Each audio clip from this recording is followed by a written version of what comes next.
When I was at school and miserably failed my French exam, I told the teacher it didn't matter, I wasn't going to France. What a prat I was. In the last decade, some of my very best angling memories have come from visits to this magnificent country. Every spring, I jump on a train, zip under the channel, and come to visit waters like this one. This is a Tang Monnier, a 6-acre woodland lake set in the heart of the stunning Limousin Valley in southern France. Now, my partner on this carp crew is Brian Skoyles, and we're going to team up and try and catch a 40-pound carp. Now then, Bri, not a bad old strip of water, this one, is it? You like it, then? No, it's beautiful. Now then, what's our plan of attack? We've got a week ahead of us. We're on holiday, but we're going to catch some carp. How? I think it's going to be a long-term team plan. Yep. Two things I think are important is we need to be consistent with our baiting, and rather than split them all over the lake, we'll have one area that you can come at from one direction and I'll come at from the other. So our pincer movement, you on the right, me on the left. So we've got like a nice central area midway between us out there. Yep. It's going to be the area that we're really going to concentrate on. Yep, it's an old stream bed, isn't it, coming through? That's absolutely. And what we're going to do, particularly in that area, is keep the bait going in regularly, consistently. Not tight to the far margin. Let's leave the fish to go up and down that and come off onto our bait. Yep, bit of a confidence trick then. Definitely. We're going to wait till this evening, going to go out in the boat, we're going to scoop in the bait, we're going to concentrate it very carefully around the marker.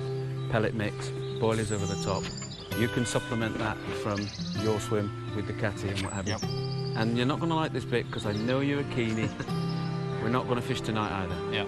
We're going to chill out and relax, and we're going to give them a chance to chill out and relax and let them have a free feed. And then we're going to be here at first light, and hopefully they're going to be confident and we're going to catch. Brian's out on the marker now. I'm shooing up the left field and, quite frankly, having a whale of a time firing some boilies at him. You can see the marker float right off the edge of the boat there, and Bri scattering and sowing the feed all over the place. Now, this is our left flank. He's obviously already baited the right-hand flank up.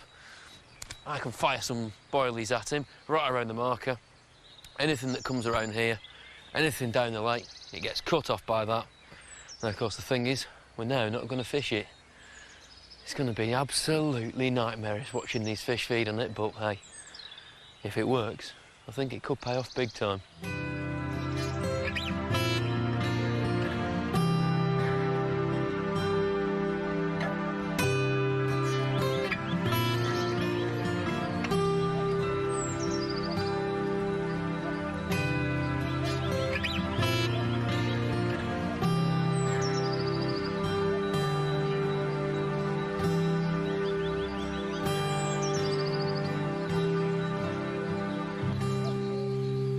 Well, that's another rod in. It's been murder at night. I've been asleep in my bivvy, listening to the fish crashing around, topping, eating all our food. Now, hopefully, the confidence trick Brian and I have carried out is about to pay off. This is payoff time, and I want some big stuff.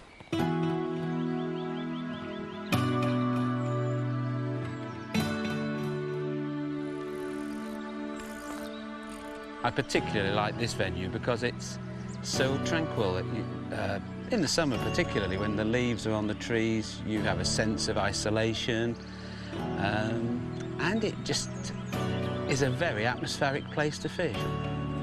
First thing in the morning with the mist on the lake, it's superb.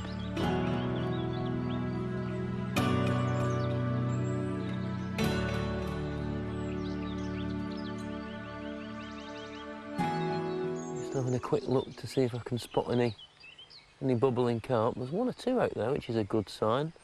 Yeah, there's a couple of fish out there, just in the early morning munching period, I think. Hello.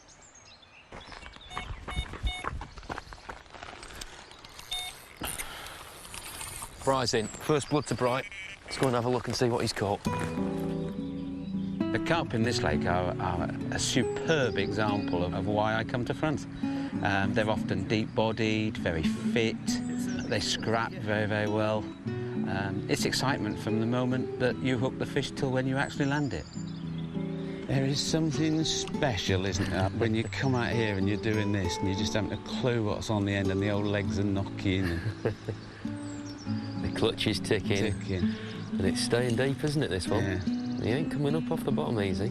What a lovely morning, though. Yeah, brilliant, isn't it? Isn't it gorgeous? Flat, calm lake. Early spring sun. Take some bait in this. Bit of a flash there. Oh, yeah. Got him! What a start! That's a keeper! Come on! Well done, sir. That'll do us, yeah. Excellent. That'll go. We'll go for that. That needs a saddle across it. I don't believe this. Well, you're just plain greedy. Look at this. Fish sitting in net, nice and quiet. Brian, another fish on. Greedy. Come on, big girl. Ease that one around. He looks another one of those buttery yellow ones, doesn't he? I think a lot of the fish in here tend to be like this. I think with the deeper water and the clarity. Yeah. I tell you the other thing as well, technique-wise, I've changed my playing style completely over the last 3 or 4 years. In that I now use the clutch. Yeah. And often 2 hands on the rod and let the reel do the work. Whereas, for many years I was a sort of literally clamp the clutch tight, anti-reverse off and back wind. Oh, there he is. Oh, look at that. Come on. Come on. There you go. Nice one, sir. Well, it's time for your swim, I think. Brilliant. Right, let's leave him, leave the second one sitting in open water while we have a look at that first big fella. There we go, that's nicely in there. Right, let's have a look at this one. Well, Bright, this one looks a right old kipper, doesn't he? Right, this is what I've been in training for months, lifting one of these beasts. Oh, he's a kipper, Bright. Nice job. God, dear. Oh, look at that. What a fish. He's absolutely mint condition. What a start to the holiday. Let's have a quick look at him. So, this is the first one from our baited area, right on the edge here, a little team baiting plan that we've got going. And this is our first visitor. And as you can see, he's a bit lively. I think we netted him before he was ready. Look at that for the fish. Look at the girth on that. Is that a fish or is that a fish? What a start, Bri. That'll do me. It just goes to show you, put the bait in, let them have a munch, they get confident, and then bang, as the sun comes up and the warmth gets in, they come and have a bit of a do. Now, Thank you very much. Now look, you'll cut that out straight away. Go on, you can give him a kiss as well. Well done, mate. Right, let's have a look at him and let's see how much he weighs, Brian. Take a guesstimate. 38, 39. See, he probably thinks it's 40, but he's being cautious. Yeah. You pick it, I'll read it. Moment of truth. Here we go. Oh, I'm the rest. Look at that. I'll give you about 45.4 or 45. It's hovering just above 45. That'll do. £45, the first fish. Hey! Well done, Bri. Brilliant. What a start. Let's slip him back. This is what I like about doing them this way round as well, because literally he's ready to go back in the water.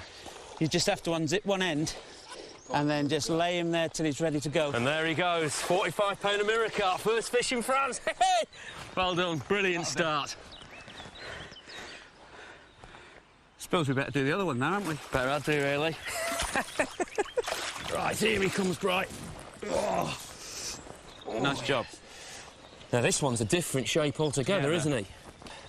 Let's have a look at it. Oh, look at that. Let's spin him round and have a butcher's. Straight away, you can see, oh, he's a bit feisty. Here he comes. You got him.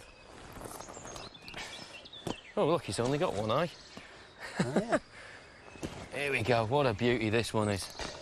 This is a very different shape carp. This is typical, really, of the French sort of thing. A bit more disky, isn't he? Yeah. But let's have a look at him. Keep him all wet. When it's nice and sunny like this, you just want to keep the fish nice and moist. They do dry out in the sun.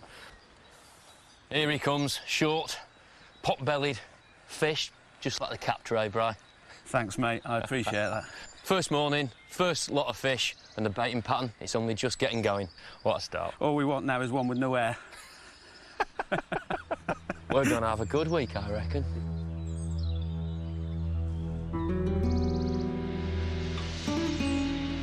Just while we've still got the baits out of the water, I thought it was worthwhile telling you a little bit how I'm actually getting the baits out to the area I'm fishing.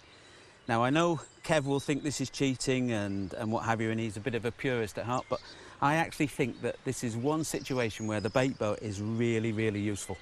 Because what I'm going to do is I'm going to be sneaky with it. I'm not going to put lots of bait out, but it's going to get me a chance of getting the bait out there quickly and efficiently. What I'm actually going to do is put the rig in first, which just literally is ever so easy and just slides in that back slot. I leave the hook bait outside, take some of the pellet mix, some of the pre-soaked French mix, and usually top that up with a few boilies, and then put the hook bait on the top. No more than that. Let me just show you what that looks like in the margins so you can see the effect of the bait. The whole idea of this is that I'm expecting there to be remnants of the baiting up from the night before. And what I want to do is replicate that situation by just dropping a scattering of bait very quietly. Just look at that cloud effect. That bait's now falling through the water. You've got a wonderful swirl of bait that's spread. Hang on, hang on. Yep, Kev.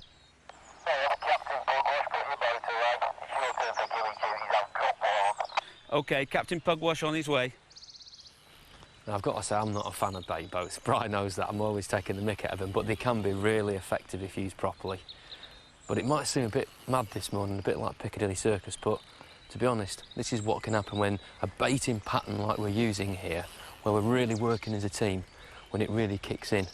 The fish move in en masse and have a right good scoff. This is always a lovely sight on a French morning, a clutch doing that. It's the old sound of like a shark boat, isn't it? Tick, tick, tick, tick. Brilliant. What's occurring here then? Well, I was just telling the folks. Came back, re-chucked them again. There was some loads of bubbling going on. Obviously, while you've been having your morning of madness, they've been getting their heads down elsewhere. And I'd literally just got the third rod out, and the first one that I recast Just went. Whistled off again. He's another one of them that does not want to come up off the deck. Oh, sorry. Nor does the net when you stood on it. These fish have got some power. The only problem is, of course, that, as you can see, I'm a little bit cack-handed this week. No change there, then? No, no change there, absolutely. And I managed to injure myself playing football. So, I've got torn ligaments in my hand, but, so if the doctor's watching, sorry, mate. But France is more important than getting better. Ooh, big shoulders on that. He's a short one, but he's got a pair of shoulders on him. He's prop forward shoulders there, hasn't he? He's just using the depth. He's not trying to go anywhere, Yeah. just plodding around. And I think that sometimes means they don't exhaust themselves the same way. They don't have that 20 or 30 yard hell for leather burst. Deplete the oxygen and just then give you a chance. Here he is, here he is. Come on, boy. Nice one. That is bigger than we thought as well. He's a cracker, isn't he? Looks a lovely clean fish. Let's have him on the mat and have a look. Ooh. Cool, he's a bit of a pig, isn't he? Oh, look at that. We know you're in there somewhere. Here we go. Right, I'll lift him up. I'll take the net. And then we'll lay him straight away. The moment of truth, eh? How much is it, Bri? 33.8. Fantastic, we'll Very settle for nice. that. Right, let's have one little last look at this beauty. Morning one. Scores on the doors. We've had 3. 2 to Bri, and this one to me. But 3 fish on the first morning of a week's session is fantastic. Just think, Bri. Yeah, when the bait kicks in. It could get even better. Our baiting approach is a key part of our strategy this week, and in 15 years fishing in France, Brian's developed this fantastic 3-bait attack using boilies, pellets and a particle mix specifically designed for fishing in France. Now, on the boilie front, we go for high-quality frozen baits. What we also do is vary the size of the bait an 18mm or a 16mm boilie, and a 14mm boilie, and we vary them as hook baits. The fish are never sure which one's safe and which one might have the hook to it.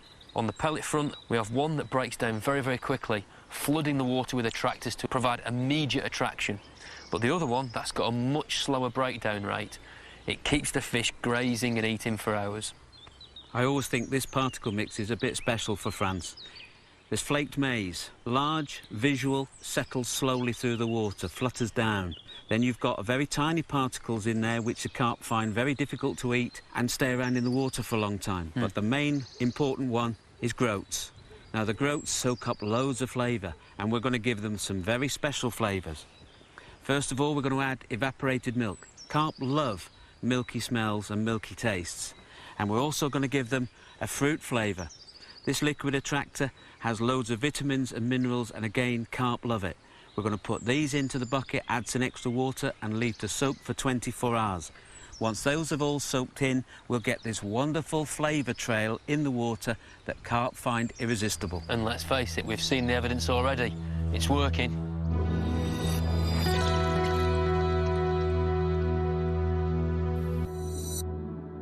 Watching carp feeding like this, it's easy to forget just how complicated the mouth structure actually is. The carp's got a protrusible mouth. Look at that, it stretches right out. This is perfectly designed to enable the fish to hoover up items off the lake bed. The lips and 4 barbels, and a lot of carp anglers haven't spotted that there are actually 2 very small ones on the top side of the mouth. Everybody's seen the 2 monsters that hang down either side of the lips. These are covered in taste buds. They act a bit like our tongue, enabling the fish to fine-tune its feeding when it's rooting about in the sediments on the bottom of a lake. Most of the food entering the carp's mouth is accompanied by silt, pebbles and other bits of debris from the lake bed. The fish have got to clean this off before they can swallow the food. It does this using the palatal organ located in the roof of its mouth, a sort of comb that enables the fish to retain the food and expel the rubbish. Look how quickly that fish is sorting the food. He's keeping the pellet and chucking the sand out through his gill slits. If a carp can sort these pellets from all that sand out in a split second, think how they deal with a crude rig. Let's be honest, if you want to catch these chaps, you need to make sure that your end tackle, your bait presentation, is subtle. A few fresheners for the left-hand flank. Hopefully it'll produce the goods. Yep. HMS Skoyles is setting sail for the far bank. Doo-doo. Right it goes. Do you know what? If someone can make me a submarine, I'll sink it. Whilst Kev isn't looking, quick trick with the baits. I'm a great fan of doubles. In this particular case, 2 bottom baits. The smaller one nearest the hook so the point can't get masked. And in this case, this is a wafter. And what we've got here is a small buoyant bait and a larger bottom bait, which will just sink and rest on the bottom, easy for the carp to suck in. Great trick, and it's my favourite 2 ways of presenting baits when I'm fishing in France. Right, while you were off looking at Brian's rigs, well, one of mine finally came good. Let's produce this kipper. But he's doing his very best to stay deep and not come in. It looks like he's got a bit of a belly on him. There he is. Oh, well, this is my second one. I don't think he's going to be quite as big as the first one Brian started with, but who knows, eh? I'm just pleased it's my second fish. Here he comes. Oh, look at that. Catching the sunlight there. Whoa.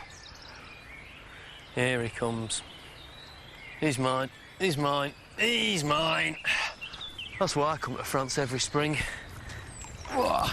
Here he comes. Oh, he looks a pretty fish. Let's have a look at him. Oh, yes. Oh, he's gorgeous.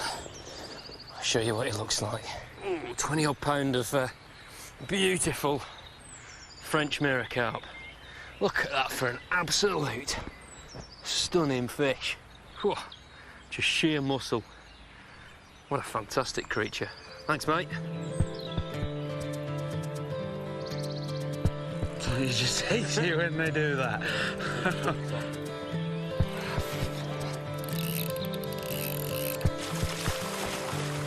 During the rest of the week, we had a fantastic time. The weather was brilliant and we caught some awesome fish. Brian banked a few more whacking great 40s, and even I got in the act with a 42-pounder. And we had some great memories for the photo album. I tend to have a plan of action when I come to fish these waters, which is based around me being able to relax, but consistent application of bait. I like to keep bait going in on a regular basis, the fish get used to it, and then while I'm sitting there soaking up the sun, chilling, there's still a chance that when those fish do kick in and feed very well, I'm in with a chance of a real whacker. Oh, Brian's in again. Now then, you old dog. You're sneaking another one out. Doing her best. Which rod's that? Is that on the baited area? Middle rod, yeah, just on the edge of the baited area. Did it feel a good one? Reasonable. Get myself ready, just in case he pops up and gives me a first chance. They sometimes do. Got him! That is a serious fish, is that? Looking at the back on this one, mate, this is an absolute giant. Oh, what a big fish. Oh, God, see.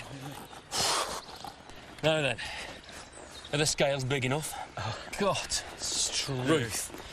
You lift, I'll read. And if it's 50, the beers are on you. Oh, it's 49 then. 49 pounds. What a fish, Bri. Let's have a look at him.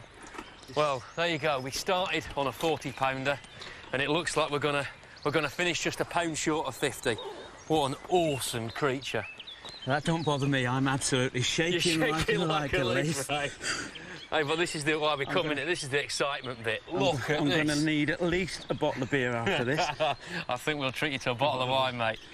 Now, this is the result of teamwork and a correct baiting approach. Anyone can come to a holiday destination like this. You can rent these type of waters. They're dotted all across France, and you too could have a fish of a lifetime, a 49-pound carp. Well done, bro. What a great week. Get out of here and enjoy it yourself. It ain't half heavy. Brilliant.